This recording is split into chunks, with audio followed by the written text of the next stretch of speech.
$2 billion are spent in the United States on smoothies alone. There are over 6,000 smoothie shops, and the amount of smoothies made every year has increased 80% in the last 5 years. Smoothies are something everybody loves and everybody can enjoy. Because even if you have allergies or anything like that, you can easily substitute different ingredients to make it better for you. It's good to have as a snack, a treat, a dessert, or even something good for you if you want to go that route. Yeah. I have been making smoothies for a long time. I make over 100 a month as the Smoothie Club president. So I've had a lot of experience in making smoothies. So today I'm going to demonstrate to you guys how to make a smoothie in easy, simple steps. I don't know how many.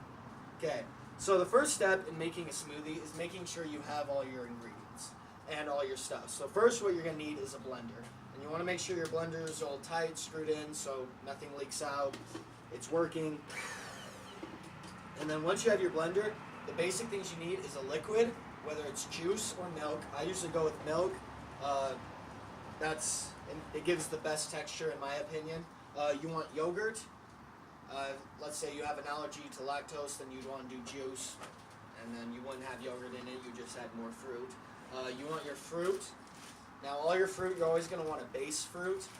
Base fruit is either a berry, mangoes, or bananas. Those are considered your smoothie base fruits. And then you can add other stuff, like here we have pineapple in it as well. That's not a base fruit, but it's really good to have in smoothies. And then we're not making healthy smoothies today, we're making the good kind, so sugar. Simple ingredients. So you're always going to want to start with your liquid. And the reason you want to start with your liquid is so it's at the where the blade is, and so it blends it up really easily. If you start with your fruit, it can catch on the blade before it gets going, and then it won't be able to get going, and your smoothie won't mix. So with the milk, I never measure my ingredients. It's just how much smoothie do you want. That's about as much smoothie as I'm going to be making, so that's how much I want. And then this is where, and then you want your fruit. Your fruit's going to come next. So you can open it. So with the fruit, what you want is you want to put just enough fruit so it goes barely over the milk. So you want to fill it all the way up until the fruit barely goes over the milk. So that's why you don't really need to measure. You just need to know how much. So like right there, you can see where I've started going. And now you have just one piece of dry fruit in the top. And that's how much fruit you want. And then yogurt, I just kind of do about a spoonful for every half blenderful you have.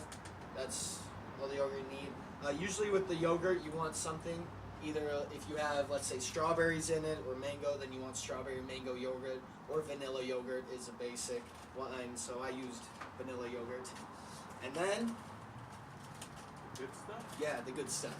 Now sugar, once you get about that much, any more really won't make a difference unless you add a lot, and any less you really won't be able to taste unless you don't put any in.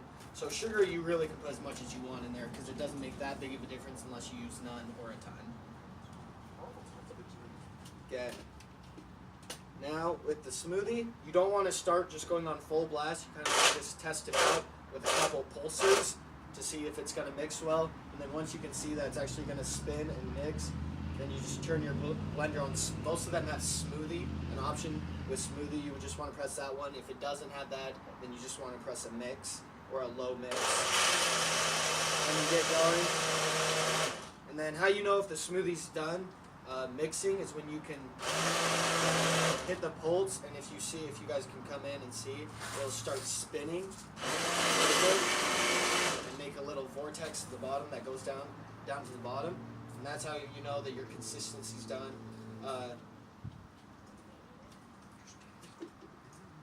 So this is the consistency you want, where it's still thick, so it's going to be hard to pour, but it still will pour.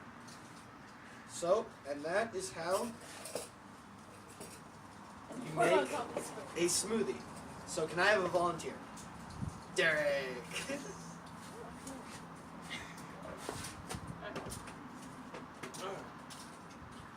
So Derek, we're going to walk through the steps of making a smoothie.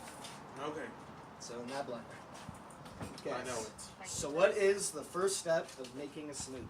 Your liquids. Even before that, what's the first step? Oh yeah. Make sure it works. Let me turn it off. Okay. Okay. And It works. making sure you have all the ingredients. I got a blender, my milk, my sugar, my base, fruits, and my yogurt. Okay, perfect. Now what's the first step? The liquids. Okay, put the liquids in. And I heard you need like half a blender. Okay, so the liquids doesn't matter. That should be good for how much we're making. Okay. And then what's next, everybody? Fruit. Yeah, fruit. The thing. And the reason you want to do the fruit before the yogurt is so you know how much fruit you need, because yogurt will mess up how much is in. But yeah, put it in. You're gonna roll it in the middle. Don't get it open.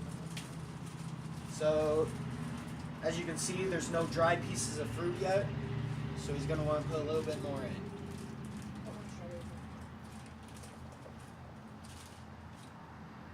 Okay, nice job. Okay, guys, what's next? Yogurt. Okay, And it's about 1 spoon, I heard. you heard right. Try. You want to make sure to get the yogurt a little closer. That'll keep it from splashing everywhere. Okay. I'll remember that next time. Okay. Now what? The sugar. The The sugar. good stuff. The good stuff. Okay, so you want to put some sugar in. Also, instead of sugar, if you want to make the healthy smoothies, this is the point where you put in like the spinach or kale Or Splenda. or Splenda. All those things can be put in instead. Yeah, that's probably enough sugar. Thank you. Okay. We're missing a cap. Put the lid on. That's a good thing you remember Okay, so now what do you want to do? You want to just try it out Pulse it. first. Yeah. So you can see that it's going to mix. So then you want to turn it on the smoothie. There's no smoothie, so you push mix. Stir. Oh, stir. Okay, stop. Now, as you can see on his, the top didn't start mixing and it was just the bottom. That sometimes happens. And so that's when you want to get a spoon. That just means there's a clog in it. Yeah. And you just want to get the spoon into the bottom and just pull it up a little bit and mix it that way. So you want to hand mix it a little bit and then try it again. That's your spoon now. Pulse it first. Pulse it first. Okay. Oh. Now you know it's going to mix.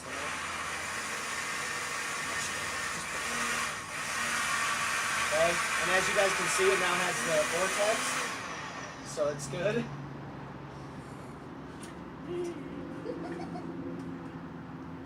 So if you guys all look, Derek's smoothie has the same consistency where you can pour it, but it's still thick enough. And then once you have your blender empty, an easy way to clean these blenders is you just fill it with water and soap. You just fill it with water and soap, and then you put it back on, and then there's usually a clean button. And if there's not a clean, then you just pulse it, and it'll mix it all up and clean out the smoothie outside. Pour it out, then you have a clean blender, nice and easy, quick, and you have a nice smoothie that you can enjoy. Boom. That's it. How much time is that?